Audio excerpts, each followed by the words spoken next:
Hi, everyone. Judge Andrew Napolitano here for Judging Freedom. Today is Wednesday, November 29th, 2023.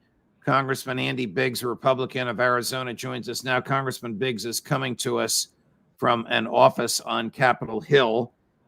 We called him at almost literally the last minute because of the urgency of the matters which he and I will now discuss. Congressman Biggs, always a pleasure, my dear friend. Thank you for accommodating us, and thank you for the leadership you're playing on this effort to destroy our civil liberties. So Section 702 of the FISA Act, which expires this Christmas time, basically removes Fourth Amendment protections to foreign individuals communicating into, out of, or within the United States and the Americans with whom they communicate. How Congress thinks it can suspend the Fourth Amendment for a class of people is beyond me. We'll talk about the theory for a minute, but the practice, what's happening here, how the Republicans, many of your colleagues, many of our friends, have betrayed the Constitution is what I want to discuss. Where does it stand as we speak? The efforts by Republican leadership to reenact, to prevent from expiring this monstrous law. Judge, first of all, thanks for having me. It's good to be with you, and thanks for your leadership on this issue, because you're an important voice and you need to keep out there vocalizing the pernicious 702. I mean, let's talk about where it stands. That's what you want to know, where it stands. So procedurally, we have a bill that we've been putting together that has what I would call the reforms that even the Intel community, not the community, the Intel committee agrees we should have. So that's a kind of our base bill that we're working from. And next week, the House Judiciary Committee is going to have a markup. And in that markup, we're going to take that base bill and we're going to put in additional some amendments on there that will protect our constitutional rights more. So things that need to go in there is to have a warrant before the intelligence community or the police apparatus of the federal government can actually query. Now, another word for query is search. But before they can query a U.S. person from a database that they legally obtain by going there, let's just look at it this way. They are looking at people that they're supposed to be looking at, foreign persons or foreign entities who are not in the United States. And when they have that database, and if a U.S. person is encountered in that database, they want to just be able to go in and look at that U.S. person. And we're saying, no, we want a warrant before you can go in there. We want an independent arbiter to adjudicate whether there's reason, which we would call probable cause, to actually even look into that U.S. person. The Constitution, the Fourth Amendment, protects all persons. It doesn't limit that protection to just Americans. It doesn't limit that protection to just good persons. It doesn't limit that protection to persons that the government likes. It protects everyone. How does the Congress think that by ordinary legislation, not by a constitutional amendment, but by ordinary legislation, it can defy the Fourth Amendment by exempting its protections from a class of people on the basis of where they were born? There is no even serious argument made right now, Judge, about that. And I'll just tell you why. Is because we're having trouble paring down this law. We're having trouble actually reinventing it and changing the scope, so the parameters, so that just U.S. persons, people in the U.S. are protected. And so to move beyond that and say everyone is entitled to Fourth Amendment rights that'd be like a bridge too far. We're having trouble. I guess what I'm saying, we're having trouble moving incrementally where we need to be moving toward, much less going for a home run or a grand slam here. Does anybody besides you and Congressman Massey Thomas Massey, discuss the constitutionality of tinkering with constitutional standards, or is all of this, what can we give the intelligence community? What do they need to keep us safe? Because they're gonna claim they need whatever they want, and once you give them this power, they're gonna cry like babies if you try and take it away from them. You've seen that yourself. That's right, Judge. Well, I will tell you that from the judiciary's point of view and the judiciary side, we talk extensively about the constitutionality of the whole program, whether it's the whole FISA Title I. A lot of people conflate Title I of FISA with 702, but we talk about all of that. And I will just tip my hat as I've been on this task force representing the Judiciary Committee with Tom McClintock of California and Laurel Lee of Florida. And I will tell you that we have consistently raised, as we've met with the Intel Committee's representatives, the constitutionality of this. You know, my colleagues, they're more articulate than I am, but they passionately, and we've raised these constitutional issues with our colleagues from the Intelligence Committee, and quite frankly, they've responded and tried to justify on constitutional grounds their position. And that's where, frankly, in some areas we have agreement, but we just don't have agreement in all areas. So talk to me about Mike Johnson, the speaker, because when he was Congressman Mike Johnson, he was not in favor of extending 702. When he was Congressman Mike Johnson, he was in favor of an up or down vote on extending Section 702. Now that he is the Speaker of the House, he has hinted that there might not be an up or down vote, that they just might put the reauthorization of 702 into the National Defense Authorization Act, which basically funds the Defense Department, which nobody is really going to vote against. And so there'll never be an up or down vote. So a couple questions. One, if there were an up or down vote, it stays, it goes. Would it stay or go in the House? And two, will there be an up or down vote, or will Republican leadership engage in shenanigans so as to deny you the right to compel everybody to vote yes or no on this unconstitutional monstrosity? Judge, if they do a clean reauthorization in the House, I believe it fails on an up or down vote. If they do significant reforms, I think it overwhelmingly passes, because this is an issue that civil libertarians in the Democrat Party, as well as in the Republican Party, are trying to get to a place where we're going to protect more rights, at least move incrementally into the direction that we need to go in a significant way. And I think it passes overwhelmingly. I'm talking about things like where warrants, at least warrants for querying a U.S. person, right? And those types of things. And holding people accountable when they wrongfully do this, because we've got everything from civil and criminal penalties for individuals and agencies.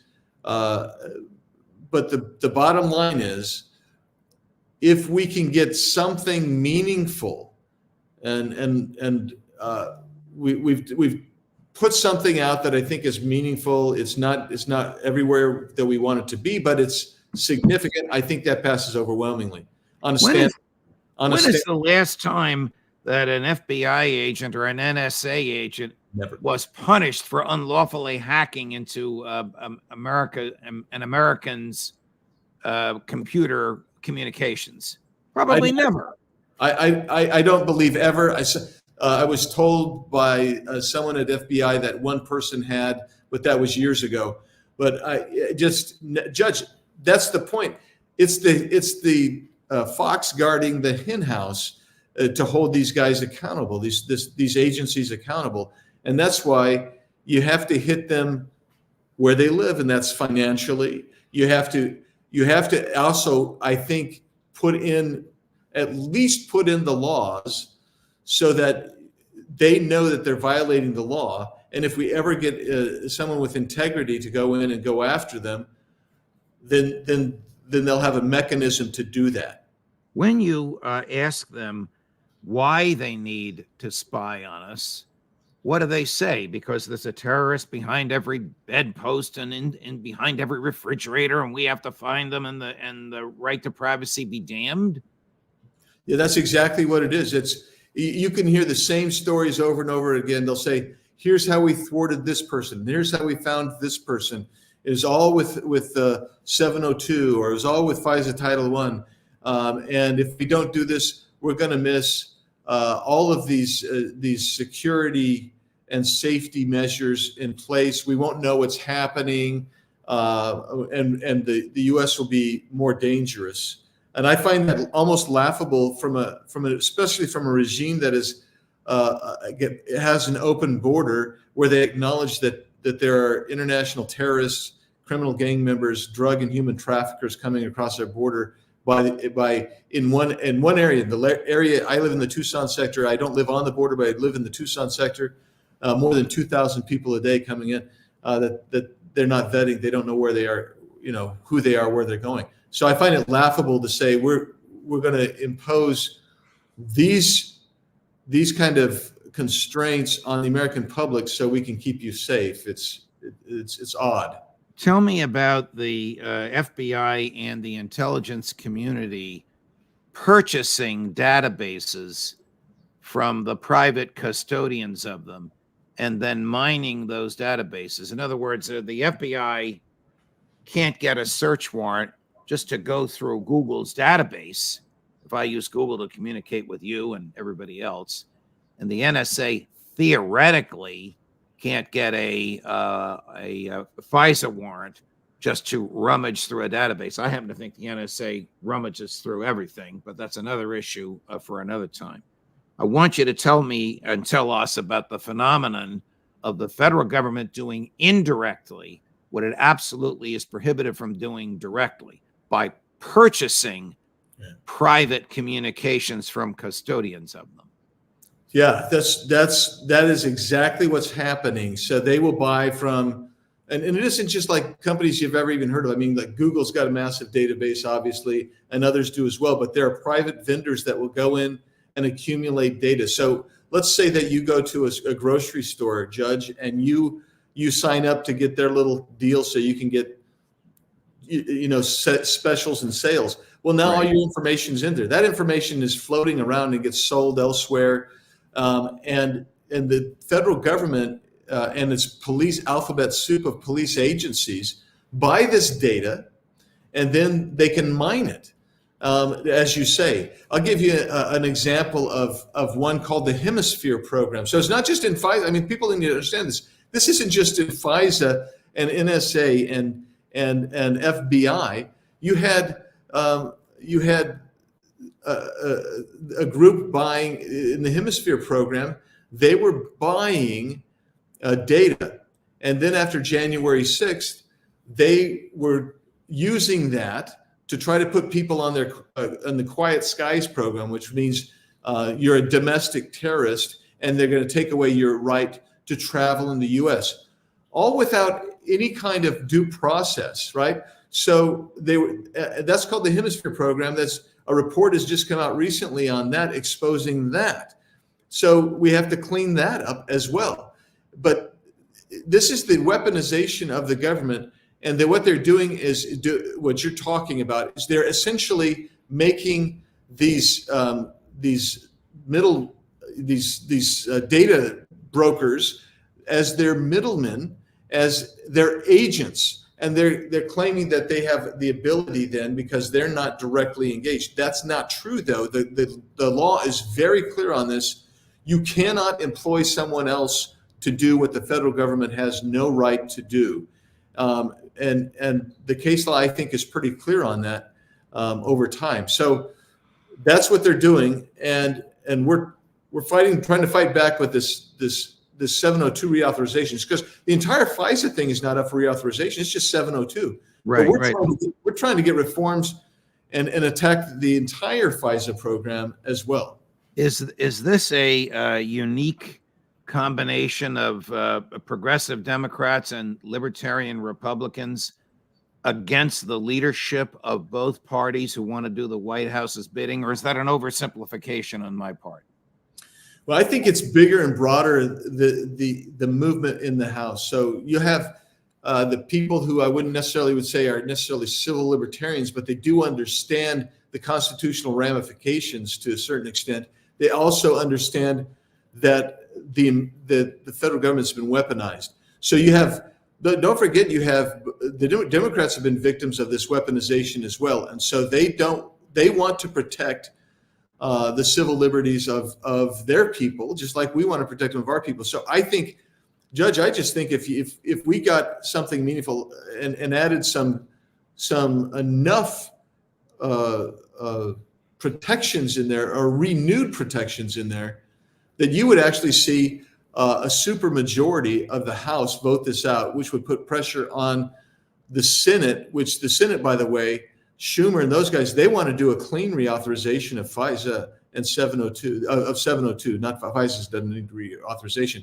They want to do a clean reauthorization of 702. They don't want any changes in it. So what happens if the Senate votes yes to reauthorize it just as it is, suspending the Fourth Amendment protections for foreign persons and the Americans with whom they communicate, and the House votes no? What will happen then? Well, in theory, the 702 expires at the end of December 31st, and on the face of it, I would normally say I'm content with that. But there's another problem there, Judge. There is something called Executive Order 12333, and there's two aspects to this thing to be concerned about.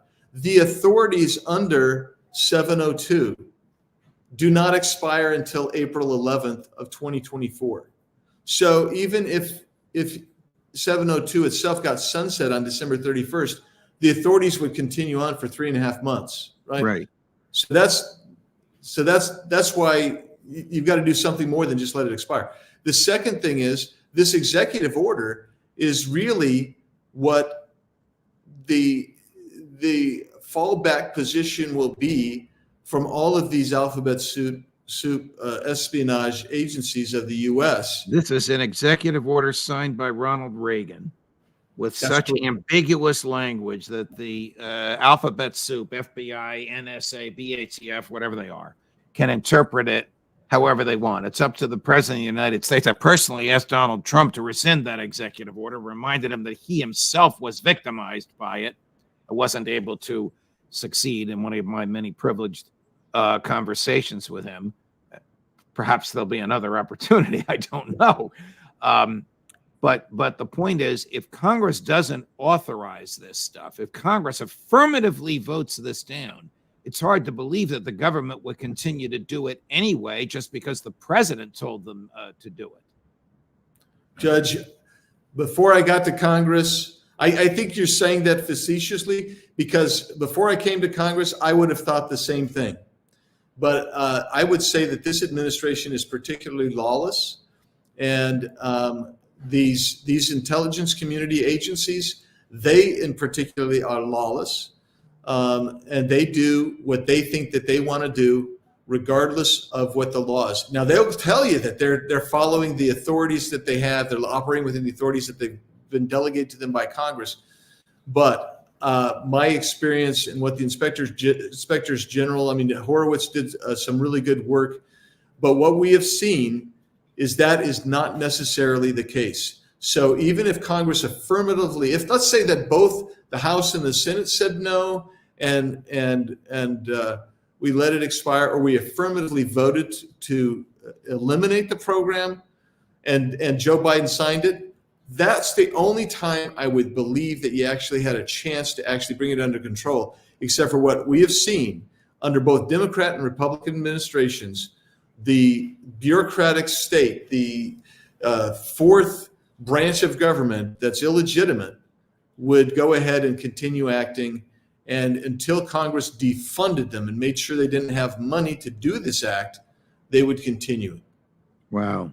Terrible state of affairs, but thank you for the battle you're waging for the right to be left alone. My column is out tomorrow in the Washington Times, and the working title, I don't always get to choose the title, is, "Hey, Mike Johnson, it's the Constitution you're trashing.